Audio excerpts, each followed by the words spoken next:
Selamat pagi semuanya, Mas Mbak. Salam sejahtera bagi kita semua. Hari ini kita di pertemuan ke-14 ya, di materi kekuasaan dan politik dalam organisasi. Mas Mbak semua, ini nanti pastinya kita akan membahas tentang kekuasaan ya. Kemudian tipe-tipe kekuasaan, kemudian juga untuk politik dalam organisasi. Manusia yang dikenal sebagai Homo homini socius ya, memiliki kebutuhan dan keinginan untuk berkumpul serta berinteraksi dengan sesamanya. Dalam tataran formal, aktivitas berkumpul dan berinteraksi ini dapat disebut dengan berorganisasi. Hal ini sejalan dengan sebuah pikiran McCain dan von Gielnow ya, 2010 halaman 4, yang mengemukakan bahwa dalam organisasi ya, individu-individu yang unik berkumpul, berkolaborasi dan berkoordinasi untuk mencapai tujuan tertentu. Keunikan individu yang beragam inilah yang kemudian memunculkan hal-hal yang penting di dalam organisasi, seperti kekuasaan, politik, dan konflik ya. Kemudian Mas Mbak semua, untuk kekuasaan dalam organisasi ini, kekuasaan adalah kapasitas seseorang, tim, atau organisasi untuk mempengaruhi yang lain. Ya, kekuasaan tidak dimaksudkan untuk mengubah perilaku seseorang, melainkan potensi untuk mengubah seseorang. Ya. Ini menurut McCain and von Gielnow 2010 halaman 300. Maka lebih jauh lagi Mas Mbak semua, kedua ahli ini menjelaskan ya, bahwa kekuasaan mensyaratkan ketergantungan. Dengan kata lain, pihak yang berkuasa memiliki hal yang dianggap penting oleh pihak lainnya, sehingga pihak tersebut merasa berada di bawah kendali pihak yang memiliki kekuasaan.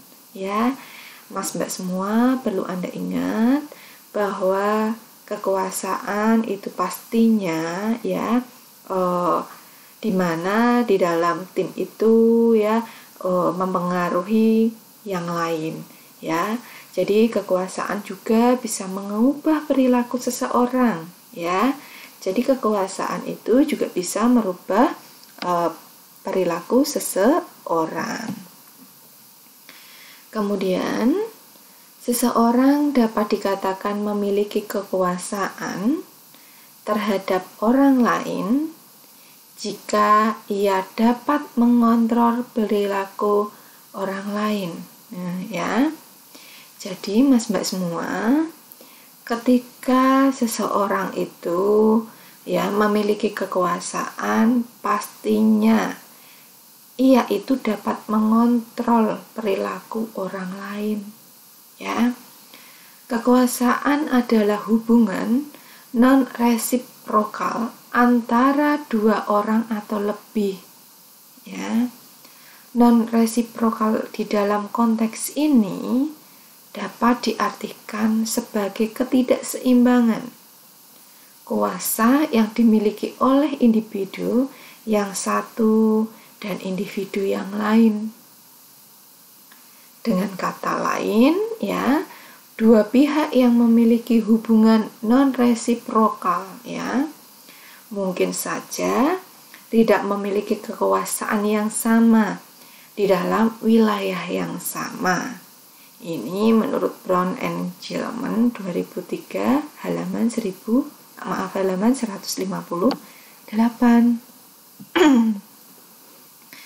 Sedangkan menurut Thomas ini ya, di mana MC Sin dan Van Gielnow mengemukakan ya 5 sumber atau 5 tipe kekuasaan di dalam organisasi, ya, yaitu 5 tipe kekuasaan itu adalah legitimate power, reward power, cursive power, ya, expect power, dan referent power. Inilah 5 tipe kekuasaan, ya, yaitu kita bahas dari tipe yang pertama atau sumber kekuasaan yang pertama adalah legitimate power, merupakan kesepakatan anggota organisasi bahwa individu dalam peran-peran tertentu dapat menentukan perilaku tertentu dari orang lain. Legitimate power ini biasanya ditentukan oleh deskripsi pekerjaan dalam suatu jabatan.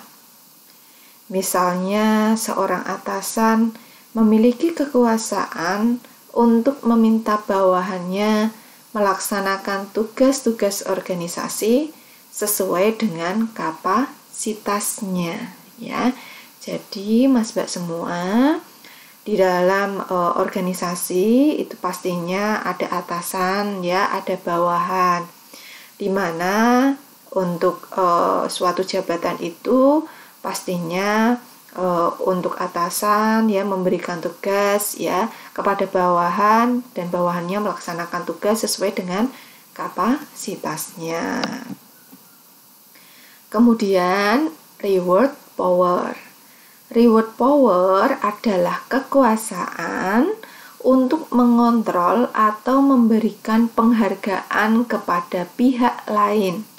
Ya, seorang manajer dapat mempromosikan bawahannya ke level yang lebih tinggi, yaitu kaitannya dengan member bonus atau member hak berlibur kepada imbalan ya yang diberikan kepada karyawan yang mencapai target kerja tertentu. Sebaiknya seorang bawahan dapat memberikan umpan balik atas kinerja atasannya. Inilah reward power ya. Jadi pastinya diberikan penghargaan kepada pihak yang benar-benar dia itu ya bisa mencapai level yang lebih tinggi. Kemudian untuk cursive power. Cursive power kekuasaan untuk memberi sanksi atau hukuman.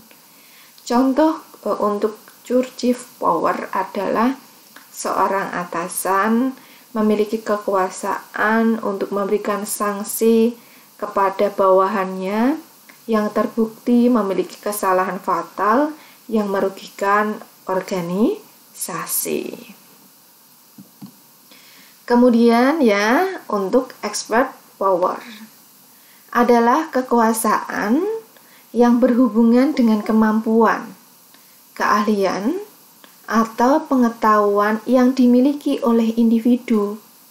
Misalnya, tim peneliti yang dimiliki oleh perusahaan pertambangan memiliki kekuasaan apakah sebuah proyek dapat dilanjutkan atau tidak.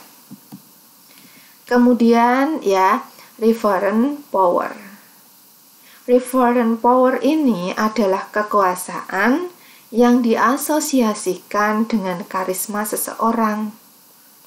Secara ilmiah, definisi referent power ini memunculkan perdebatan di kalangan para ahli karena ukuran karisma. Karena ukuran karisma, Mas Mbak semua, yang sulit untuk distandarkan. Namun, secara faktual, reference untuk power, referent power ini memang ada di dalam kehidupan berorganisasi. Di banyak perkampungan di Indonesia, ada tokoh-tokoh masyarakat yang disegani karena memiliki karisma. Hal ini merupakan contoh yang nyata dari referent power, ya. Karena perlu Anda ingat, Mas Mbak semua, bahwa referent power ini di dalam organisasi itu pastinya ada, ya. Tetapi untuk para ilmuwan, yaitu para ahli, itu masih sulit. Masih sulit karena apa? Karena ukuran untuk karisma itu sulit untuk distandarkan. Ya, karisma itu seperti apa? Misalkan itu ukurannya itu belum masih sulit distandarkan. Kemudian di dalam politik, ya, organisasi, Mas Mbak semua, politik organisasi merupakan tindakan-tindakan yang dilakukan oleh individu dalam organisasi untuk memperjuangkan kepentingan sendiri. Ya, ini menurut Colquitt, ya. Kemudian sedangkan menurut MC Sin, ya, bahwa politik organisasi terkait erat dengan taktik organisasi. Menurut kedua pakar ini, politik organisasi adalah perilaku yang dianggap oleh orang lain sebagai taktik yang menguntungkan diri sendiri dengan mengatasnamakan organisasi. Ya. Taktik tersebut seringkali bertentangan dengan kepentingan organisasi. Politik organisasi tumbuh subur dalam kondisi-kondisi tertentu. Misalnya, pada saat kurangnya sumber daya manusia, sangat mungkin ada individu-individu yang mempertahankan satu posisi atau jabatan di organisasi.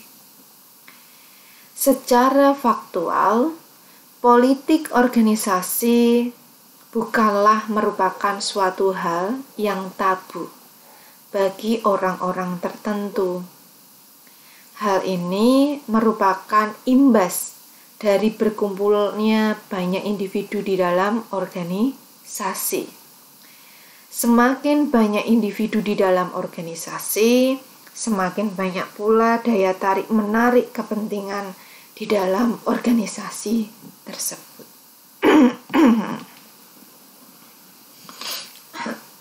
Mas Mbak semua, kita lihat dari strategi kekuasaan.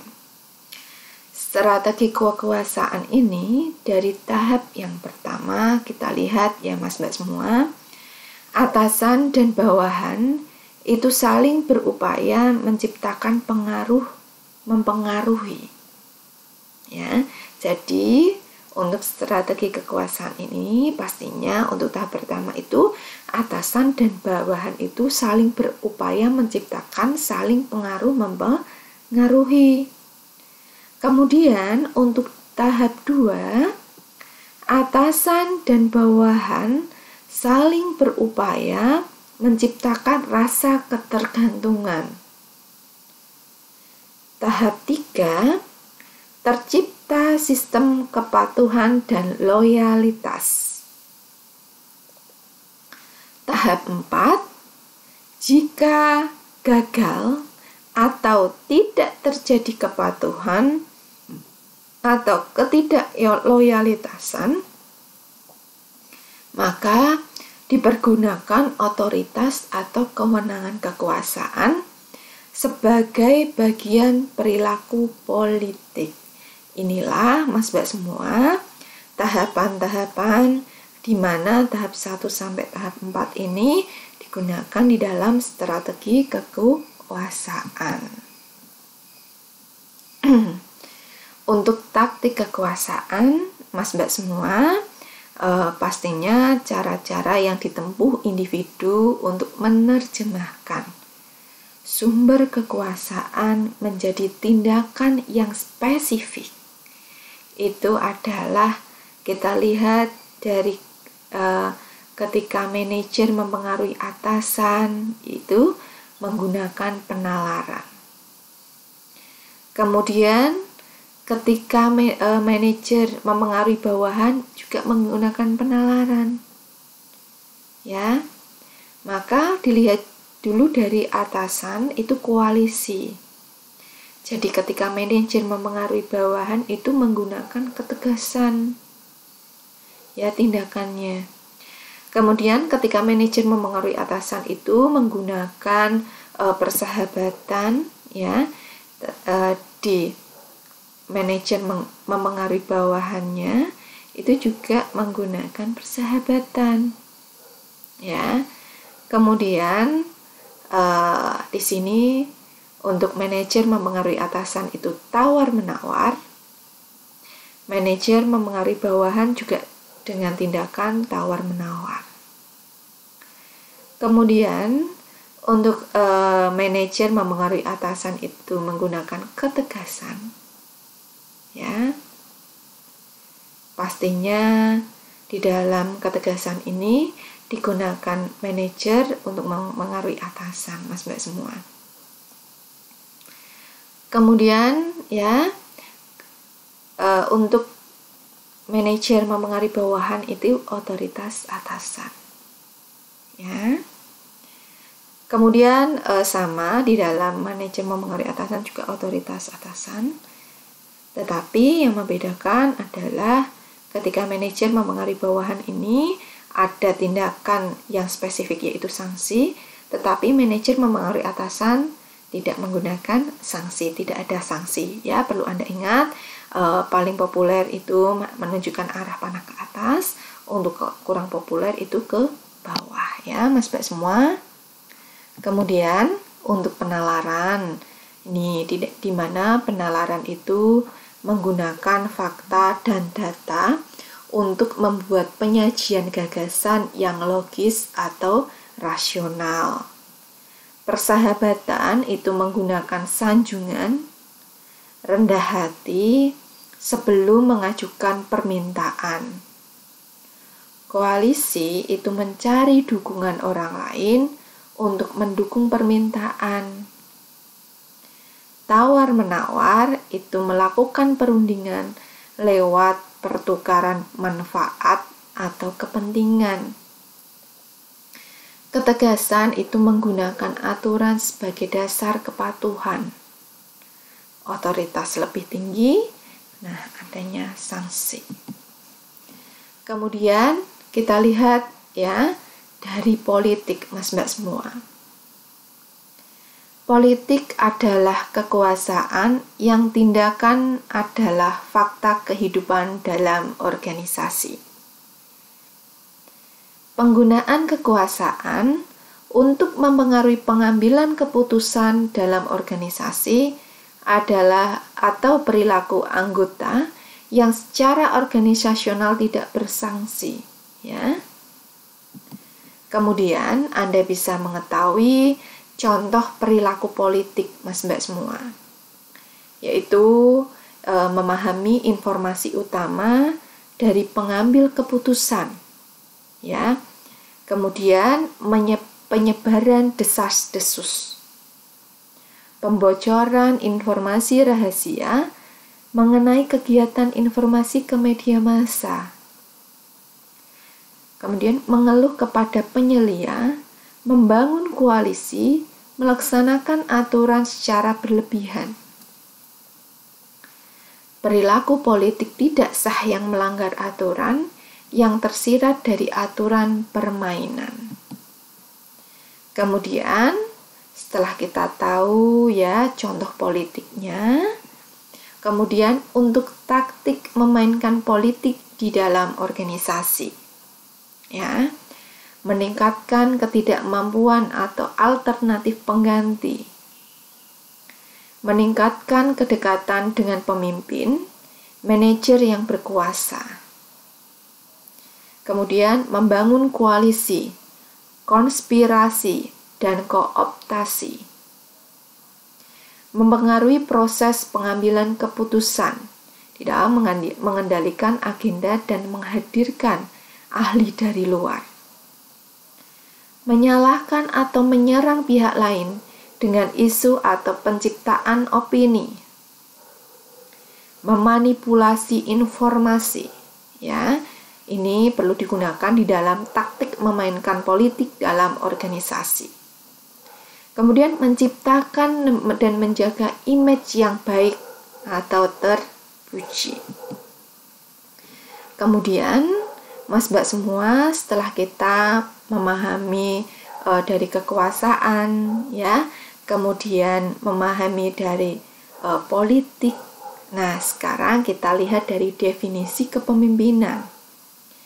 Definisi kepemimpinan adalah aktivitas yang mempengaruhi orang-orang yang berusaha mencapai tujuan kelompok secara sukarela. Itu menurut George, ya, dan Terry.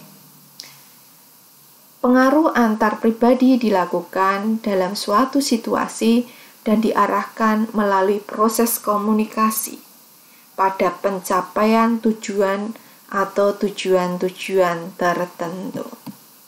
Mas Mbak semua, ya, untuk pertanyaan di bawah ini pastinya di mana Mas Mbak semua ini tadi sudah kita pelajari, ya. Untuk pertanyaan yang pertama, Anda sebutkan dan jelaskan 5 tipe itu sama dengan 5 sumber, ya. 5 sumber kekuasaan. Nah, untuk ini Mas Mbak semua bisa Anda jelaskan secara singkat saja, ya.